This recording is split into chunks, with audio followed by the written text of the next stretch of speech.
Bueno, pues voy a presentarme. Yo soy Gemma Morón, soy responsable de comunicación de la Fundación Esclerosis Múltiple.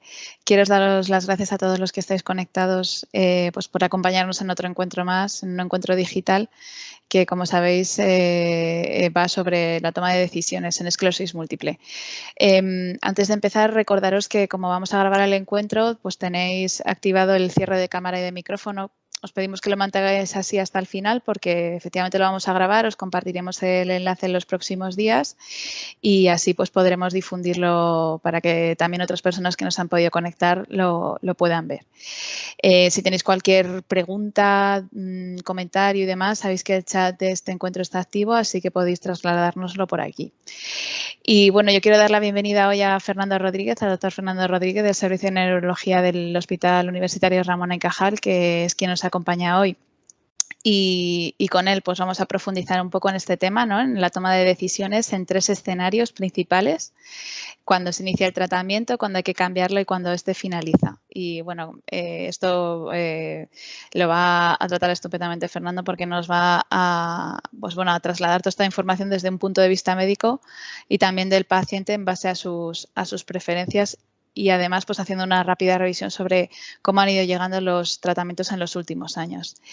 Al final del encuentro, sabéis los que habitualmente pues participáis en ellos, que tenemos unos minutos donde responderemos a algunas de las preguntas que nos habéis hecho llegar estos días a través del formulario de inscripción, preguntas relacionadas con este tema, y si surge alguna más pues por el chat, igualmente os animamos a que nos las trasladéis.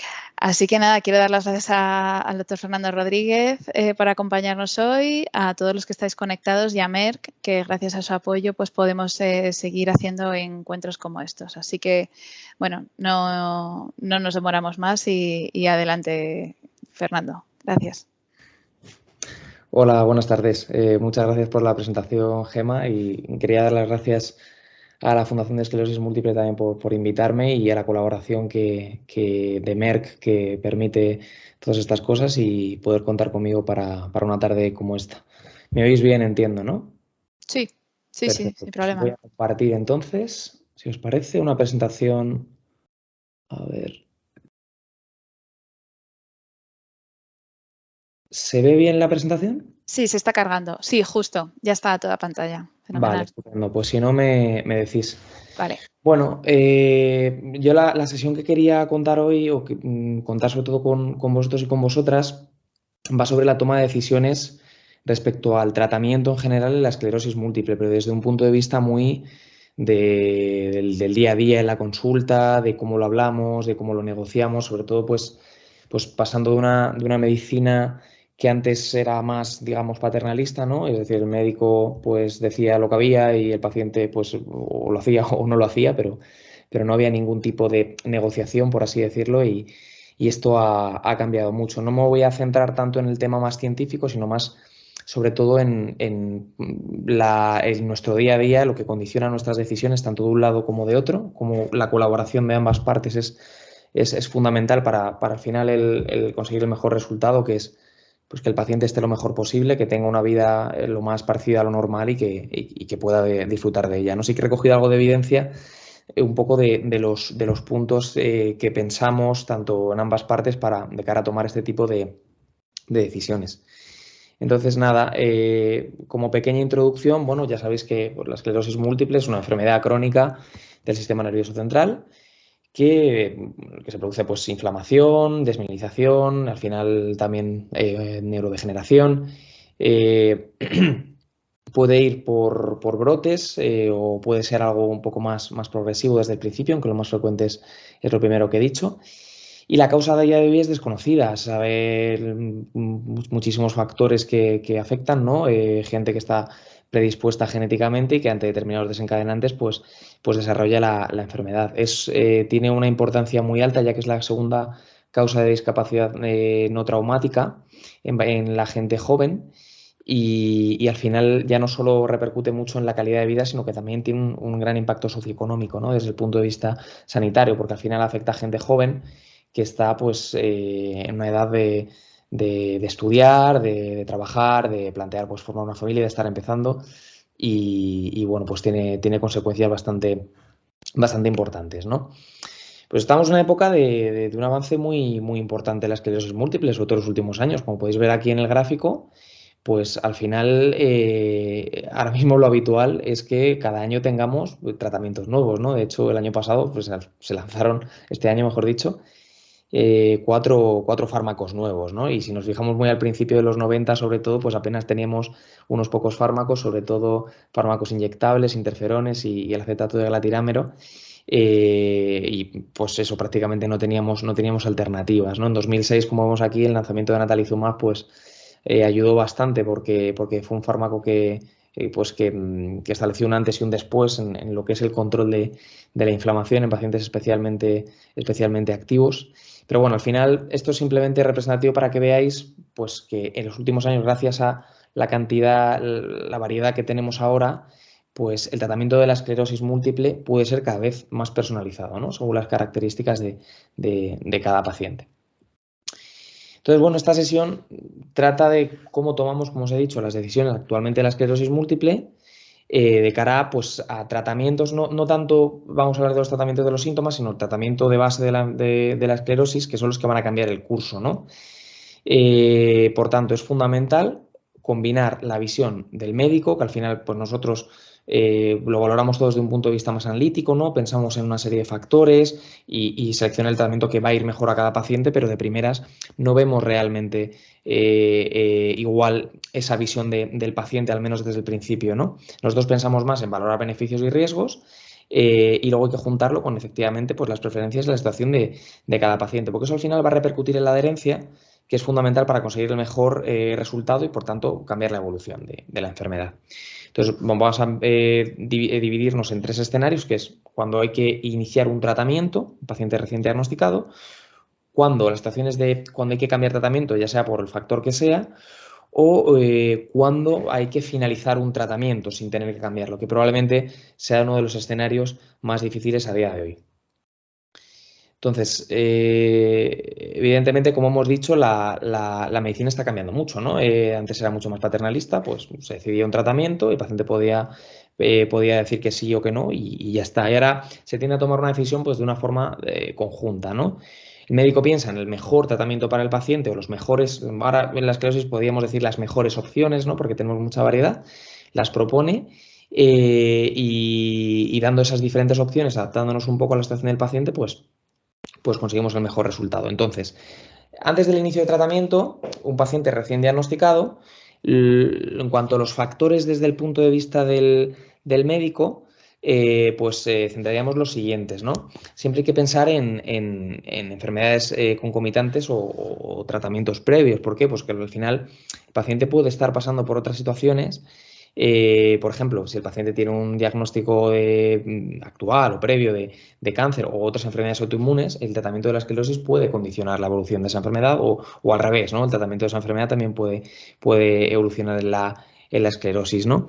Puede haber una interacción con otros tratamientos y demás. Luego, por otro lado, los factores pronósticos, que al final son pues, lo que vemos nosotros, las características que tiene el paciente, que como cada paciente es un mundo, pues que puede hacer que la enfermedad vaya a ser más o menos agresiva, por así decirlo, más o menos inflamatoria, como puede ser pues, el número de brotes que tiene un paciente, ¿no? Que no es lo mismo un paciente que se ha sido diagnosticado un año después de haber tenido un brote y igual pues hace 5 años tuvo otro, que un paciente que tiene 3 brotes y que se ha quedado con algunas secuelas, ¿no? Que ahí a priori va a ser pues, una esclerosis un poco más agresiva, o si tiene síntomas residuales, si tiene muchas lesiones de inflamación en la resonancia magnética, la presencia de ciertos biomarcadores, como ahora vamos a verlo, como vemos ahora con los neurofilamentos, que es un marcador en sangre que nos indica la inflamación, pues en función de eso vamos a ver que pueda haber más o menos inflamación y vamos a pensar en un tratamiento más potente o menos potente, ¿no? También es verdad que la disponibilidad de tratamientos pues hace bastante, ¿no? Quiero decir, ¿no? Nosotros pues afortunadamente tenemos suerte porque estamos en un centro que tiene acceso a todos los tratamientos, pero eso no siempre es posible en algunos centros un poco más pequeños, no siempre tienen la disponibilidad de todos los tratamientos, esto a veces es un factor. Luego también al final conocemos al paciente, ¿no? Y más o menos en esas primeras consultas y el perfil de adherencia es distinto, ¿no? Hay pacientes que son mejores cumplidores y pacientes que son peores cumplidores y tenemos ciertas alternativas, distintas alternativas que nos permiten pues adaptarnos a eso, ¿no? Que pueden mejorar pues ese cumplimiento. Al final, o sea, efectivamente, hay pacientes que por las circunstancias que tienen, ya sea por trabajo, por viajes o demás, tratamientos que se toman en el día a día, digamos, pues pueden ser más difíciles de cumplir que tratamientos que sean cíclicos, como veremos más adelante.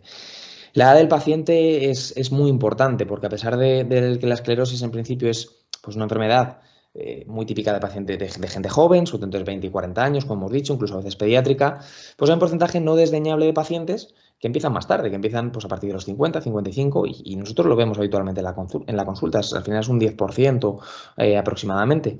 Estos pacientes al final son diferentes, ¿por qué? Porque el sistema inmunológico es menos activo, hay a priori menos inflamación y más riesgo pues, digamos, de los riesgos de infecciones u otras complicaciones que puede haber con tratamientos que actúen suprimiendo el sistema inmune, pues pueden ser peores o puede haber más riesgo de, pues eso, de cáncer, otras comorbilidades como la hipertensión o como otros factores de riesgo que nos puede condicionar mucho el tratamiento. Entonces, esto es un poco de primeras lo que vemos nosotros, es lo que nos fijamos antes de empezar un tratamiento. Pero claro, ¿cuáles suelen ser los factores que influyen más en el paciente, ¿no? Nosotros tenemos muy clara nuestra parte, pero a la hora de tomar esta decisión es muy importante que el paciente, para empezar, tenga su tiempo, ¿no?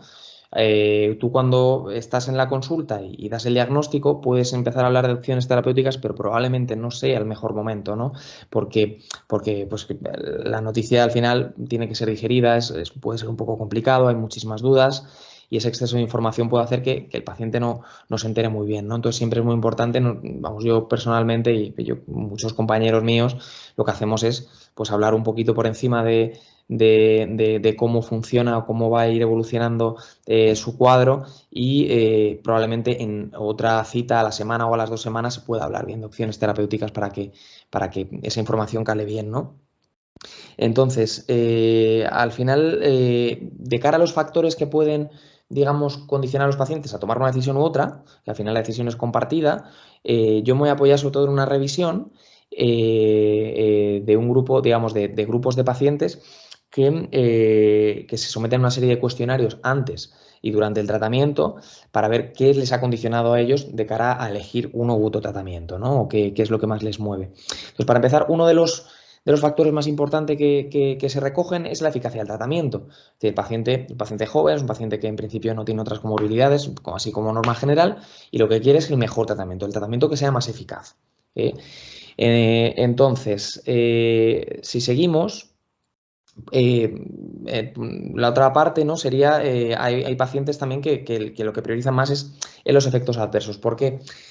Puede que nosotros insistamos en un paciente que a priori pues, ha tenido varios brotes en unos meses, que se ha recuperado bien, pero que tiene mucha inflamación, que nosotros lo vemos eso en la resonancia magnética con algunos biomarcadores, y nosotros pensamos pues, un tratamiento muy potente. Si el paciente se ha recuperado bien, el paciente no es consciente de todo lo que implica la enfermedad, ¿no? Es lo que decimos que los brotes al final son solo la punta del iceberg. Y lógicamente pues está más preocupado por los efectos adversos que puede tener de tomar un tratamiento crónico que de las consecuencias que puede tener la esclerosis en caso de no tratarse, ¿no? Entonces, esa percepción que puede tener el paciente es muy importante abordarla bien para que se entienda y no es fácil, ¿no? Luego, por otro lado, uno de los factores también más importantes de cara a elegir un tratamiento es el tipo de administración, por supuesto. Pues no es lo mismo tomarse una medicación que sea oral que un fármaco que sea inyectable, ¿no? Que siempre los interferones, por ejemplo, que ya se tienden a usar un poco cada vez menos, aparte de que tienen que ser pinchados, sí pueden producir algunos efectos parecidos a la gripe o reacciones en la piel, inflamación en los puntos del pinchazo y eso condiciona mucho al paciente, ¿no?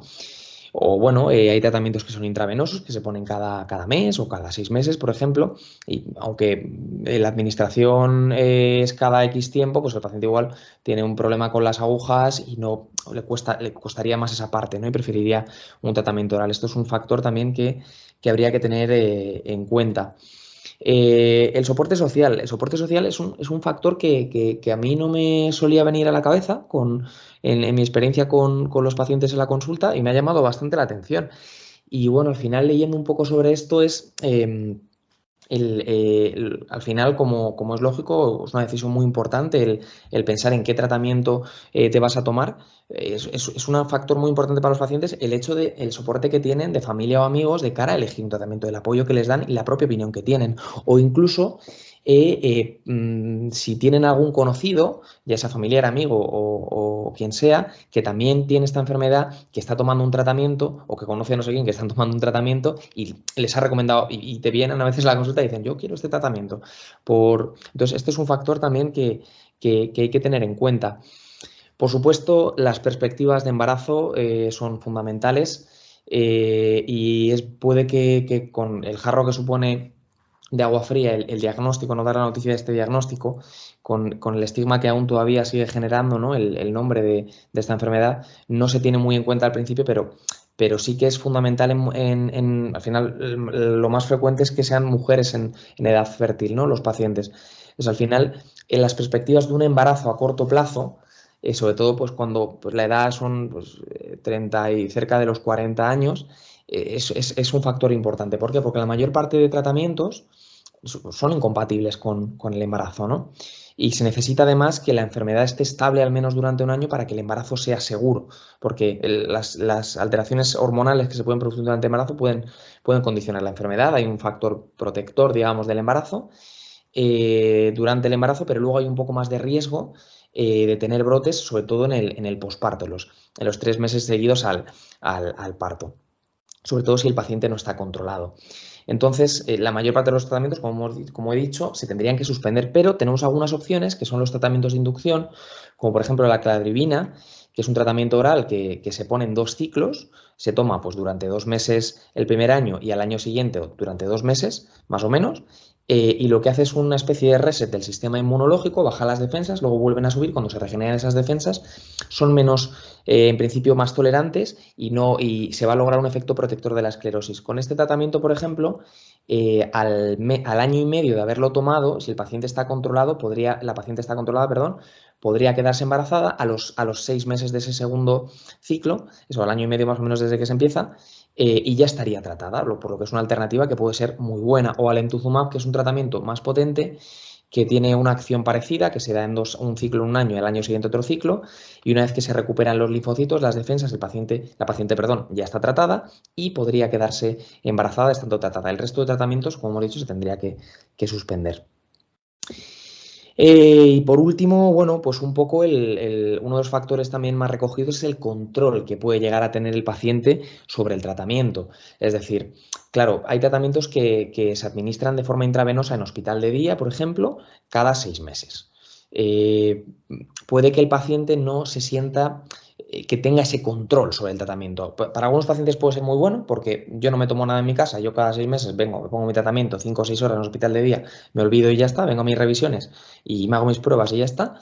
Pero hay otros pacientes que el hecho de no estar tomándose algo diariamente o cada X tiempo y que sea la administración también es una cita que le da el propio médico, pues puede hacer sentirse un poco descontrolado, ¿no? Hay pacientes que, sin embargo, pues dicen, pues yo me tomo mi pastilla cada 2 veces al día o una vez al día y yo pues, ya me siento que estoy controlado, controlada y para mí es mejor eso y demás. Como veis, pues al final los factores son muy diversos en función de cada paciente y hay que personalizar. Y esto son cosas que son fundamentales para antes de empezar un tratamiento, puesto que es lo que va a hacer que el paciente cumpla bien o no el tratamiento y sobre todo que tenga una buena calidad de vida.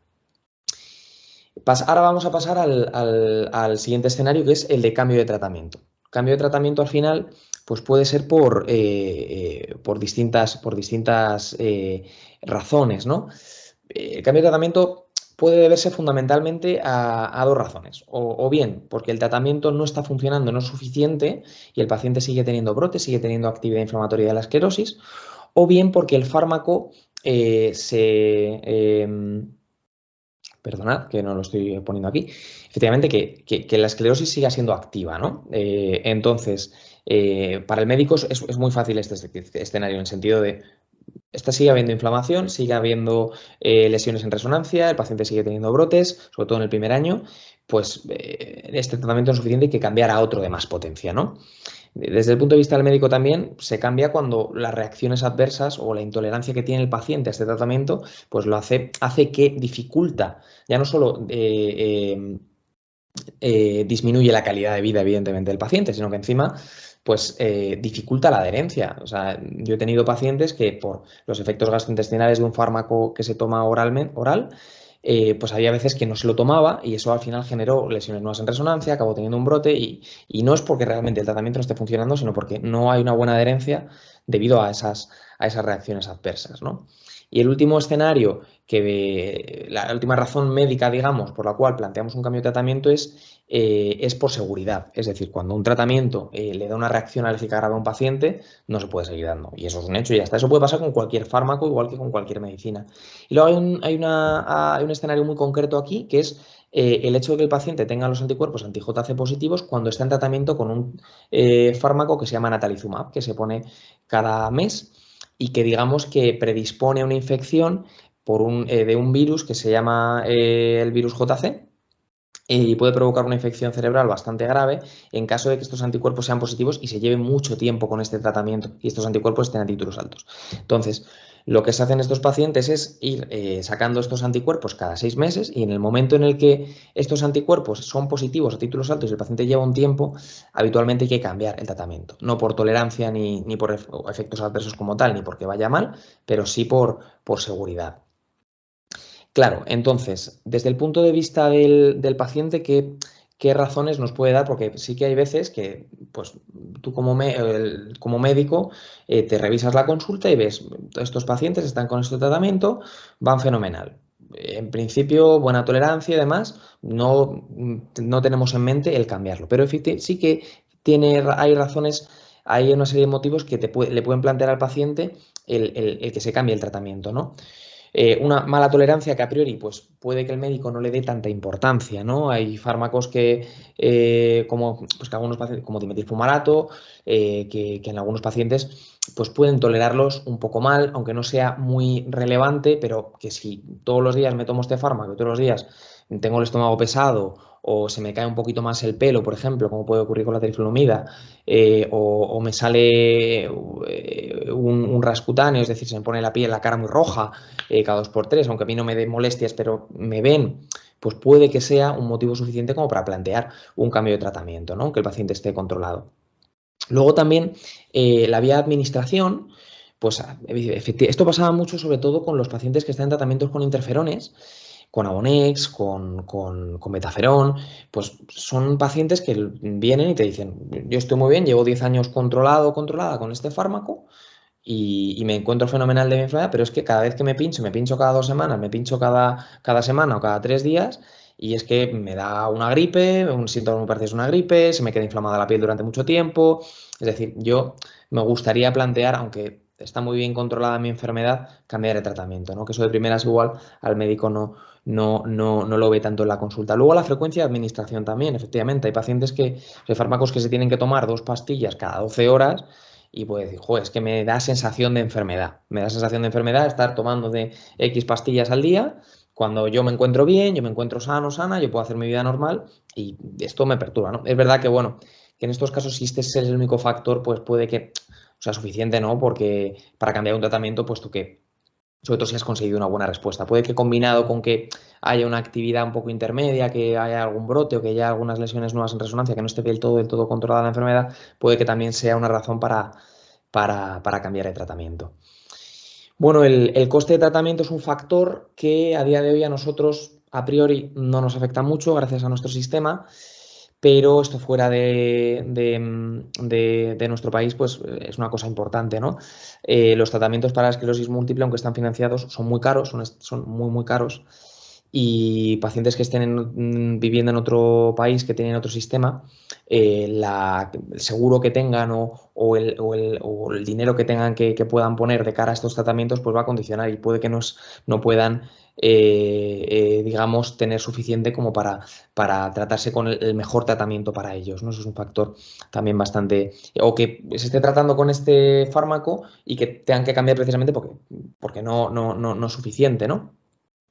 Y bueno, siguiendo un poco la línea del anterior escenario, al final estos factores que os estoy diciendo están recogidos en el estudio este que os digo, pues que tengan preferencia, quieran cambiar porque creen que hoy otro tratamiento que se acaba de salir y que se lo está tomando otra persona que conocen, pues es mejor o simplemente lo han visto pues, en redes sociales, han buscado por internet, que es uno de los mayores enemigos de la medicina a día de hoy y de la adherencia, pues puede que influya mucho, ¿no? Aunque efectivamente pues esto no debería condicionarnos para cambiar el tratamiento, aunque este es uno de las mayores razones. Y luego, bueno, las circunstancias personales de cada paciente, efectivamente, el tipo de trabajo que tienen. Hay pacientes que tienen que viajar mucho, aunque tengan lugar de residencia en España o que tengan que irse un tiempo a vivir fuera. Esto condiciona porque al final, sobre todo los pacientes que tienen que viajar mucho y toman una medicación crónica todos los días, les pueden poner pegas en los vuelos, hay que llevarlo en una neverita, hay que hacer informes específicos y a veces que pueden quedarse sin tratamiento precisamente por este tipo de cosas, ¿no? Esto genera una incertidumbre y afecta la calidad de vida y puede que en estas circunstancias pues, podamos plantear tratamientos un poco más de inducción, como hemos dicho, que se den en unos ciclos y que luego no requieran un tratamiento día a día. Estos podrían ser una opción mejor, ¿no? Y bueno, por último, vamos a ver un poco el escenario del fin del tratamiento. Si cuando nosotros terminamos un tratamiento, suspendemos un tratamiento de la esclerosis múltiple a un paciente y no seguimos con otro, no cambiamos. Desde el punto de vista del médico, ahora mismo, pues nos imaginamos solo, o sea, nos planteamos solo dos escenarios. Al final, la esclerosis múltiple es una enfermedad inflamatoria, o sea, depende de la acción del sistema inmunológico que ataca nuestro propio sistema nervioso central. Según se van cumpliendo años, pues al igual que el resto de nuestro cuerpo envejece, nuestro sistema inmunológico también y la capacidad inflamatoria y de brotes también. Los pacientes van teniendo menos brotes y van siendo menos inflamatorios. Eso es un hecho. Este concepto se llama inmunosinescencia. Entonces puede que llegue un momento, a partir sobre todo de los 50, 55, 60 años, que el paciente deje de tener actividad inflamatoria, es decir, deje de tener brotes, deje de tener lesiones nuevas y la enfermedad, digamos, esté más o menos estable. ¿Qué ocurre? Que puede que llegue ese momento, ¿no? Y que no sepamos si realmente el paciente está controlado. ¿Por qué? Porque ya no tiene actividad inflamatoria o porque ese tratamiento que lleva tomando tantos años le corrige, le controla esa poca actividad inflamatoria que queda. Es cuando tenemos que plantearnos suspender o no, y a día de hoy cada vez vamos teniendo más experiencia, pero es a día de hoy cuando nos estamos empezando a plantear, porque llevamos 10, 15 años con ya bastantes tratamientos que nos permiten llegar a un escenario en el que el paciente está más o menos bien controlado o al menos estable y ya puede que deje de necesitar ese tratamiento, pero claro, necesitamos un poquito más de experiencia en cuanto a un poco más de evidencia de a partir de cuándo suspendemos, porque hay pacientes que con 50, 55 años pues ya prácticamente no tienen nada de actividad inflamatoria y hay pacientes con 70 que tienen mucha. Y no sabemos muy bien, a día de hoy puede que salgan una serie de marcadores en poco tiempo que nos permitan, digamos, saber qué pacientes tienen más riesgo o no de que se vuelva a reactivar la enfermedad cuando se quita ese tratamiento, cuando ya son mayores. Y luego tenemos pues, el escenario del efecto adverso grave o una enfermedad que surge a la vez que hace incompatible dicho tratamiento. Al final los tratamientos para la esclerosis múltiple en general afectan al sistema inmune, bajan la acción del sistema inmune. Esto puede predisponer muy a largo plazo a ciertas infecciones graves o ciertos tumores incluso. Entonces, si un paciente es diagnosticado de cáncer y necesita un tratamiento activo para el cáncer, que en ese momento probablemente sea mucho más importante que la esclerosis, no es compatible un tratamiento que baja las defensas con un cáncer, ¿no? Porque puede descontrolar esa enfermedad y puede que si el paciente ya sea mayor, pues no nos planteemos volver a tratar, pero al final son escenarios que son difíciles, en los que cada vez vamos teniendo más experiencia y iremos viendo cuáles son las mejores decisiones en cada momento, pero como veis, pues al final es muy de individualizar. Entonces, desde el punto de vista del paciente, ¿cuándo te puede pedir un paciente que se finalice un tratamiento, ¿no? Bueno, pues no son habitualmente el paciente de por sí, de primeras no te va a decir que se finalice un tratamiento, no suele ser lo habitual, pero hay algunos casos que sí. Pacientes que están muy controlados y que que han tenido efectos adversos con muchos fármacos y que ya tienen una cierta edad, aunque a ti te parezca precoz como médico, pues te pueden pedir suspender el tratamiento, ¿no? Y en algunos casos pues puede ser pues, razonable. Efectivamente, al final, evidentemente, el paciente es el que toma la decisión final del tratamiento, que es lo más importante. Y bueno, pues si el paciente quiere suspender el tratamiento y no tomar nada más, se va a hacer eso. Pero bueno, hay que ver un poco cada situación. Que sea por la propia decisión del paciente, ya sea por efectos adversos o no, simplemente que quiera dejar el tratamiento. Esta razón también me ha sorprendido encontrarla, pero hay pacientes que simplemente quieren dejarse, se sienten muy estables y quieren dejar de tomar el tratamiento. O por una sensación de falta de eficacia, claro. También hay veces que esto es más complicado de entender. La esclerosis al final no deja de ser una enfermedad que puede tener que tiene una parte degenerativa, ¿no? Que no se asocia tanto a inflamación, no se asocia tanto a brotes, no se asocia tanto a lesiones en resonancia y que los tratamientos a día de hoy que tenemos que actúan sobre todo contra la inflamación, puede que llegue un momento en el que no hacen nada de efecto, aunque el paciente siga encontrándose cada vez peor.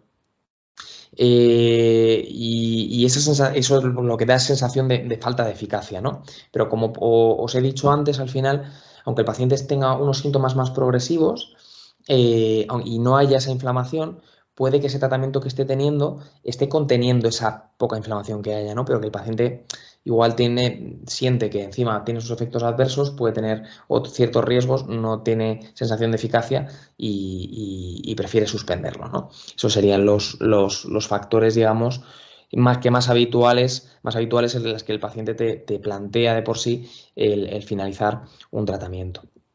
Y bueno, simplemente como conclusiones, que veis que el tratamiento es fundamental que sea individualizado. La esclerosis, cada paciente es un mundo, cada paciente tiene sus características, sus preferencias, sus deseos, sus inquietudes y al final la clave es juntar todo, juntar todo en uno, ¿no? Para poder tomar una decisión homogénea entre ambas partes y que todo sea mejor, ¿no? Para esto es fundamental la buena adherencia. Esto requiere una comunicación médico-paciente que sea la mejor posible. Es muy importante. Las preferencias del paciente para todo esto son muy importantes, ya que optimizan todos estos resultados y además mejoran mucho la calidad de vida. Hay muchos estudios que nos dicen que recientes que el mejorar la calidad de vida también puede mejorar la evolución, puede disminuir el riesgo de desarrollar una discapacidad. Ahora mismo tenemos un arsenal terapéutico muy amplio y nos permiten múltiples posibilidades desde el principio e incluso de cambio si es necesario. Eso es una cosa que está cambiando, digamos, el paradigma de la esclerosis. Y sobre todo uno de los puntos más complicados es que falta definir bien ese escenario de la suspensión de tratamiento. Yo, por ejemplo, cuando explico un tratamiento en la consulta, cuando se va a iniciar un tratamiento, los pacientes me preguntan, pero ¿este tratamiento es para siempre? ¿Para cuándo? ¿Hasta cuándo? Y yo siempre me gusta decir que es un tratamiento indefinido. Es decir, no hay una fecha establecida a partir de la cual haya que suspenderlo, pero en algún momento probablemente haya que suspenderlo por las razones que he comentado antes y que falta a día de hoy pueden por definir. Y bueno, eso sería un poquito todo. Estaré encantado de contestar a todas las dudas que tengáis, ayudaros. Y muchas gracias por escucharme y por estar aquí. Pues muchas gracias, doctor Rodríguez. Ha sido muy interesante ver enumeradas, desgranadas, ¿no? Todas las situaciones que pueden llevar a una toma de decisiones en estas 3 etapas. A mí me ha parecido, bueno, pues interesante, ¿no? La del soporte social, porque igual algunas son más evidentes, pero en el día a día sí que es verdad que siendo prácticos también es un motivo, ¿no? A tener en cuenta por parte del paciente. Totalmente. Vale, pues tenemos unas cuantas preguntas que nos han llegado, han entrado alguna más por el chat, así que bueno, vamos a ver si vamos sacando todas y cada una de ellas y las vamos resolviendo. La primera, ¿se tiene en cuenta el factor psicológico para esta toma de decisiones? ¿Por qué no se implanta desde el minuto 1 como una parte más del tratamiento a paciente y familiares? Bueno, es una pregunta que es bastante, o sea, que encaja mucho un poco con lo que estamos diciendo. El factor psicológico es muy importante porque allí estás teniendo en cuenta lo que supone para el paciente iniciar un tratamiento y qué tipo de tratamiento. Y yo creo que, bueno, es muy importante el apoyo familiar, ¿no? Y tomar la decisión ahí de forma conjunta, aunque a veces que el paciente, pues por lo que sea, prefiere que no esté el familiar con él o con ella en la consulta, pero sí que por eso se necesitan probablemente dos visitas, ¿no? Una para explicar las diferentes opciones y luego que cuando el paciente te viene la siguiente con las dudas de es que esto me va a afectar a la forma de administrarme este tratamiento o los tiempos, pues a mí es que me van a condicionar, pues por ejemplo, pues yo a mí tomar una pastilla todos los días es que me hace sentir pues que soy una enferma crónica y yo no quiero eso. ¿Hay alguna alternativa? O a mí el hecho, por ejemplo, de ponerme un tratamiento de inducción y el resto de prácticamente todos los días de mi vida no está tomando un tratamiento, me hace sentir muy inseguro, me genera mi angustia, ansiedad. Pues de factores súper importante para que haya al final una buena adherencia, lo que decíamos, y un buen resultado. Sí. Otra pregunta, ¿qué se debe tener en cuenta ante una oferta profesional en el extranjero teniendo esclerosis múltiple? Esta es muy interesante también. Esa es Gracias. una pregunta muy buena, que algo hemos mencionado también en la presentación. Al final, pues los pacientes están en una edad, estáis en una edad de estar activa, ¿no? Desde el punto de vista laboral. Y pacientes lo tenemos, es una situación frecuente, ¿no? El paciente viaja mucho, incluso pues se tira una temporada viviendo fuera. Y claro, una opción efectivamente es cambiar, digamos, y si sobre todo si va a estar un tiempo fuera y que haga seguimiento allí, ¿no? En ese país de fuera, pero puede que poder administrar ese tratamiento allí implique pues una suma de dinero que no se tenga, ¿no? Que complique mucho.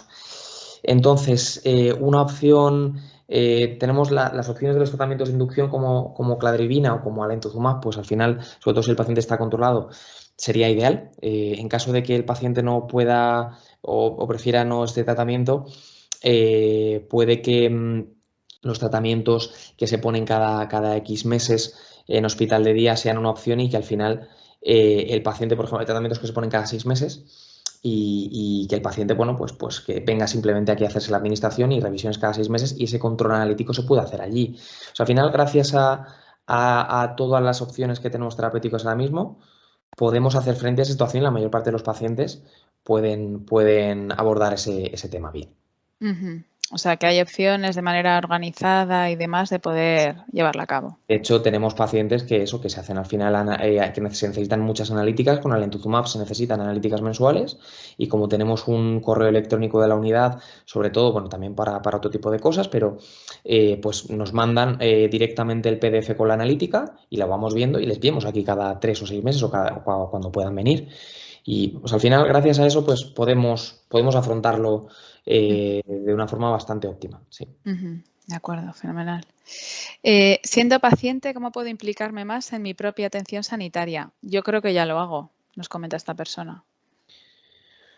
Bueno, al final yo creo que implicarte quiere decir ya no solo pues acudir bien a la consulta cuando tienes que acudir, ¿no? Porque hay pacientes que pueden faltar a consultas o incluso algunas analíticas, pacientes que se encuentran muy bien, que se han recuperado bien de los brotes y que están controlados y tienen esa sensación, pues pueden faltar, ¿no? O sea, al final la mejor actitud es tener una parte activa en la toma de decisiones, sentir que estás controlando, ¿no? Todo esto. Evidentemente acudir a todo como se tiene que hacer y tener una vida sana. Y el objetivo al final de todo esto es que el paciente pueda hacer una vida normal o lo más parecido a lo normal, que haga deporte, que trabaje, que haga todo como si no tuviese la enfermedad y cada vez lo vamos consiguiendo más en la mayor parte de los pacientes. Entonces, claro, esto de implicarme y demás, yo creo que desde mi punto de vista sería más que suficiente porque al final el hecho de buscar mucha información en redes sociales, en internet, intentar al máximo posible, pues te hace obsesionarte un poquito con la enfermedad y puede disminuir la calidad de vida y yo creo que lo mejor para implicarse bien es pues como hemos dicho, ¿no? Hacer todo bien el tema de las consultas, tratamiento, buena adherencia, tener una vida sana y vivirla, más que estar todo el rato pensando en la. Pues justo ahora cuando estaba comentando esto, ha entrado un comentario en el chat que habla sobre los tratamientos alternativos a base de ejercicio físico, ¿no? Una persona que dice que lo echa de menos a la hora de tomar decisiones sobre los tratamientos y que al final ella o él, perdón, tomó la decisión de, entiendo que incorporar el ejercicio físico, sabe que arriesgó mucho por falta de información y ahora no se arrepiente, pero cree que debería potenciarse igual más eso en las consultas. Sí. Nosotros lo decimos en las consultas, el ejercicio físico, aunque yo no lo he comentado, es fundamental para cualquier enfermedad neurológica y concretamente las enfermedades inmunomediadas.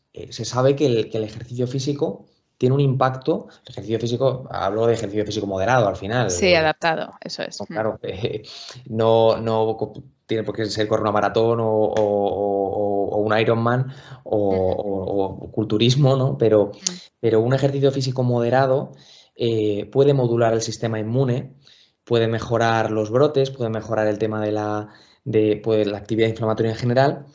Y luego además puede mejorar ciertos síntomas que queden residuales de brotes.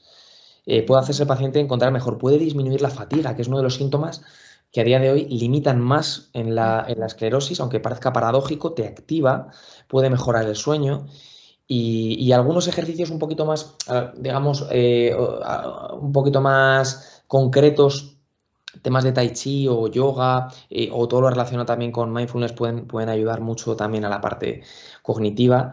Y para mí y para muchos compañeros míos, vamos, es un pilar que es fundamental también junto al tratamiento médico, un ejercicio físico moderado, adaptado y sin restricciones en ese sentido. Vamos. Muy recomendable. Vamos, dentro de un poco la implicación esta general, ¿no? De vida sana y tal que mencionaba justo antes. Vale, otra pregunta. ¿Qué sería mejor, adoptar un rol más pasivo y hacer caso directamente a la recomendación médica o tomar una actitud más activa buscando información acerca de tratamientos y acudir a la consulta con una decisión tomada? A ver, ir como un poco con los deberes, ¿no? Hechos así previamente informados o dejarse un poco más pues llevar, ¿no? De la mano del profesional en la consulta. Bueno, yo creo que es, aunque no igual, que sí que ha habido algún caso que llega a un paciente directamente, por ejemplo, de la privada, ¿no? Y viene prácticamente con el diagnóstico, todo el estudio, y ha mirado y te dice, yo, hola, tengo esto y sé que lo tengo y quiero este tratamiento, ¿no? Bueno, puede que eso sea excesivo. Yo sí que soy más partidario de que el paciente se implique activamente en su tratamiento porque va a mejorar todo, como hemos dicho antes. Pero sí claro, que hay competencias que al final son propiamente del médico, hay factores que lo que ve es el médico y al final no es tanto de esa elección a la carta, digamos, si un paciente tiene información de todos los tratamientos, puede ser, si se diese, si se permitiese, podría ser un poco desastre en el sentido de que hay muchas cosas que el paciente no ve, que nosotros vemos, que hacen que sea mejor un tratamiento que otro, ¿no? Y yo creo que al final lo ideal es que efectivamente cuanto más se conozca mejor, pero siempre toda la información, primero que transmita el médico, no la información que se pueda encontrar por otras personas o en internet. Y el médico al final va a dar una serie de opciones precisamente por que se ajustan mejor y dentro de esas opciones sí que lo ideal es que pues, el paciente decida libremente, ¿no? Entonces sí que respondiendo a esa pregunta vería más pues, una actitud más activa, pero sobre todo, pero sí dejándose guiar en ese, pues, digamos, en ese mundo enorme que tenemos de tratamientos y entendiendo por qué, ¿no? Que nosotros al final siempre lo explicamos en la consulta. Fenomenal. Vamos, muy comprensible, que al final es un poco la convivencia, ¿no? De ambas. Eso es. Tengo una vida muy activa y cierta predisposición a olvidarme de la medicación o sus tomas o incluso no saber si me la he llegado a tomar. ¿Podría esto influir en decidir un tratamiento? Claro, eso es lo que hablábamos antes también de ese perfil de adherencia, no de ya pues Hay pacientes que por lo que sea pues no son tan buenos cumplidores de la medicación por el motivo que sea y hay veces que la propia farmacia del hospital nos lo dice porque no se han recogido los tratamientos cuando se tienen que recoger, etcétera. O sea, no tanto cuando ya conocemos a un paciente que ya sabemos que no es tan buen cumplidor, hay veces que como que te lo puedes más o menos imaginar por el estilo de vida que te dice que tienen o te lo dicen ellos directamente, pues puede ser, ¿no? Que a mí me ha pasado también, o sea, yo pues tengo una infección dental y me estoy tomando un antibiótico, que tengo que tomarme los 7 días, a los 2 días, a mí es que me pasa, a los 2 días ya estoy muy bien y como el antibiótico me lo tengo que tomar cada 8 horas, pues es fácil que se me olvide una toma porque se me ha olvidado porque yo me encuentro bien, ¿no? Si el paciente se conoce y ya directamente te viene con eso, pues probablemente sean mejores o tratamientos que controla el médico, que son poner pues lo que hemos dicho, cada mes o cada 6 meses en hospital de día o probablemente tratamientos de inducción, ¿no? Como puede ser eso, cladribina, que te tomas 2 ciclos, esperas un año y te tomas todos y ya está, o alentuzumab, que son un ciclo al año y otro año siguiente ya nos olvidamos, dependiendo un poco pues, de las características del paciente y qué tratamiento en función de la potencia vaya mejor, pero sí pensando más en esas opciones. Claro. Vale, tenemos una que las que hemos recogido más o menos están todas respondidas y ahora las relacionadas con el tema, quiero decir, y ha entrado por el chat una que comenta: mi neurólogo me ha propuesto un cambio de tratamiento. Llevo pinchándome 3 veces a la semana desde hace 7 años y me ha propuesto pasar a pastilla diaria. No me ha informado que sea por ninguna de las causas aquí expuestas, solo que con mi esclerosis múltiple está más o menos controlada, que los pinchazos son ya algo del pasado y que las pastillas son mejores, pero me da algo de miedo y en estos 7 años no he tenido ningún brote. ¿Qué debería de hacer? Es una situación que vemos mucho ahora. Claro, pues un paciente que está en tratamiento con interferón, que está muy bien controlada, ¿no? Controlado y bueno, pues se plantea el cambio a una medicación oral una vez al día. Bueno, es verdad que los tratamientos no siempre nos da tiempo a explicar todas las razones en la consulta, ¿no? Que nosotros las tengamos muy claras, pero los interferones que cada vez se van usando menos, a día de hoy, pues puede que a largo plazo, incluso ya no solo por la propia tolerancia del paciente de los pinchazos, tú directamente puedes proponerlo y el paciente puede aceptarlo, ¿no? Simplemente como opción. Pero pueden tener una serie de factores, o sea, pueden implicar una serie de riesgos a largo plazo, ¿no? Aunque no suele ser lo habitual, pero los interferones, pues en pacientes que tienen otros factores de riesgo, como hipertensión, como diabetes, como colesterol, se han asociado a veces a más riesgo de eventos cardiovasculares, ¿no? No tiene por qué ocurrir en absoluto. Pues si puedes mejorar la calidad de vida del paciente pasando a una pastilla al día en vez de pinchazos, que además dan reacciones gripales y demás, y encima te estás ahorrando eso, pues es una opción, ¿no? Aunque no es obligatorio hacerlo. Si el paciente está controlado, esa medicación oral probablemente que le hayan propuesto en vez de los pinchazos es igual de eficaz a día de hoy que esos pinchazos. O sea que siempre existe miedo, ¿no? A cambiar. Si algo me tiene controlado o controlada, ¿por qué voy a cambiarlo? Pero puede implicar un cambio en la calidad de vida y la eficacia a día de hoy que vemos por todos los estudios y los años que tenemos de experiencias es prácticamente la misma, o sea que no debería, pero entiendo el miedo. Y bueno, hay otra pregunta que es como más o menos un poco, bueno, no similar, pero bueno, va por ahí. Yo creo que ya con esta cerramos ya el encuentro. Hola, estoy tomando Tisabri durante 5 años y con JC más no he tenido ningún brote significativo. ¿Sería aconsejable cambiar de tratamiento? Propuesto Locre. Vale, yo entiendo ahí que ya se lo han propuesto el cambio. Porque, sí, propuesto. Claro, o sea, también hay que ver cada caso, es lo que decíamos concreto, antes, claro. es un mundo, no hay que ver todos los demás condicionantes y factores que hay, ¿no? Eso es.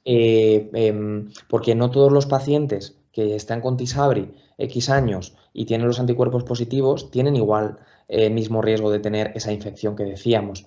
Hay otros biomarcadores que dan más o menos riesgo, la presencia de otros tratamientos, la edad.